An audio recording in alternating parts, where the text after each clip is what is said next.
So then we can plug these values back into our derivative equation, and that will give us a positive number, a negative number, and a positive number, which means that it is increasing on this interval, decreasing on this interval, and increasing on this interval. So then we can write increasing on the interval negative infinity to negative 1 union 3 to infinity, and decreasing on the interval negative 1 to 3 because the derivative is negative versus positive at those values, at those intervals.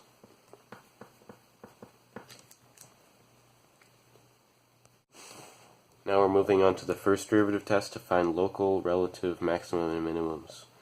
Suppose that c is a critical number in a continuous function f. If f prime changes from positive to negative at c, then f has a local maximum at c. If f prime of c changes from a negative to a positive at c, then f has a local minimum at c. If it does not change signs at c, then f has no local minimum or maximum at c. So our example is asking us to find the local maximums and minimums of the function 2x cubed divided by 15x. Now first we're going to take the derivative using the quotient rule, which is going to give us 15x times 6x squared minus 2x cubed times 15 over 15x squared. And then that gives us over, when it's simplified, 60x cubed divided by 15x squared, which just gives us our critical number of 0. Next, we're going to create a sign chart using those intervals.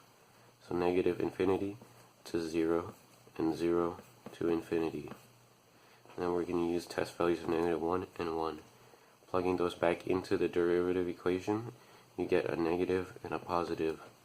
So the conclusion is that at 0, 0, because that's what the y value is when you plug it back into the original equation, 2x cubed divided by 15x, there is a local minimum,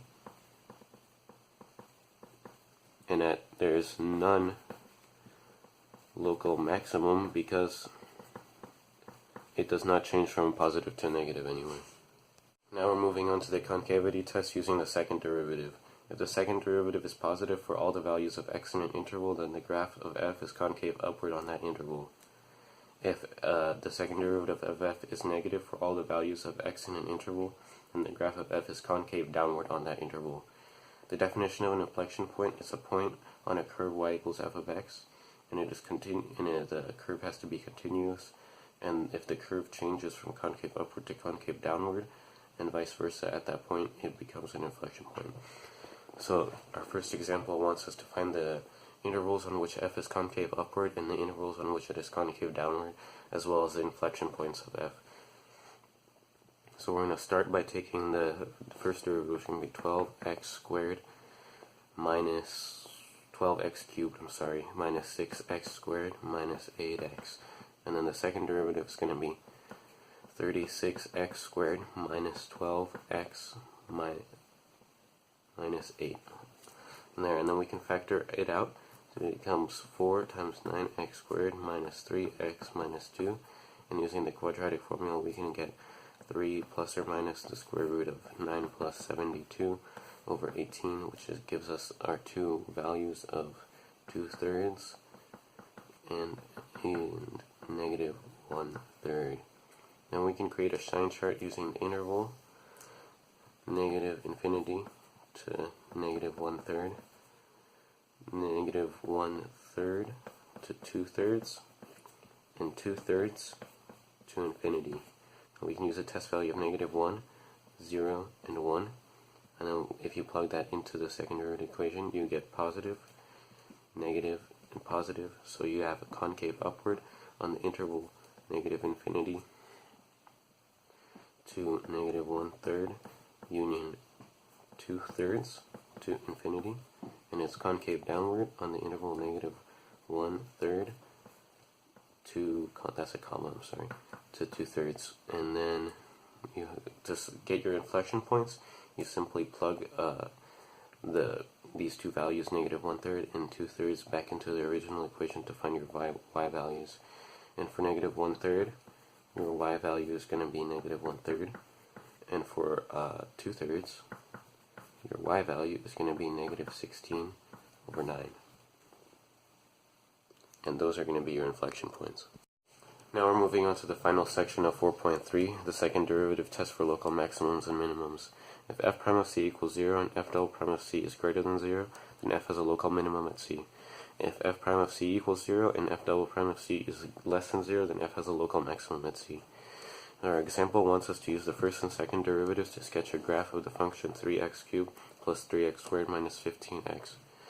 So first we have to find the critical numbers by taking the first derivative, which can be 9x squared plus 6x minus 15, and then we can factor that out to 3 times 3x squared plus 2x minus 5, and then using the quadratic formula that gives us x equals negative 2 plus or minus the square root of 64 over 6, which gives us our x values of negative 5/3 and 1, which are also our critical numbers. And then we can take the second derivative, which is going to be 18x plus 6, and we can plug in our two critical numbers into the second derivative, which gives us, for negative 5/3, it gives us a negative number, and then for 1, it gives us a positive number. And then, so we have our local maximum is at negative 5/3, comma 75/9, and local minimums is at 1, comma negative 9, and I found the y values by plugging it back into the original equation, 3x cubed plus 3x squared minus 15x. Now we can continue by graphing these two values on these 2 points on this chart. So we have negative 5/3, comma 75/9, which is roughly 19. So we can plot that right there. And then we have 1, comma negative 9, which will be right here. And since we know it's concave upward and concave downward and upward, so we can simply do this, and that will give us a rough sketch of our function.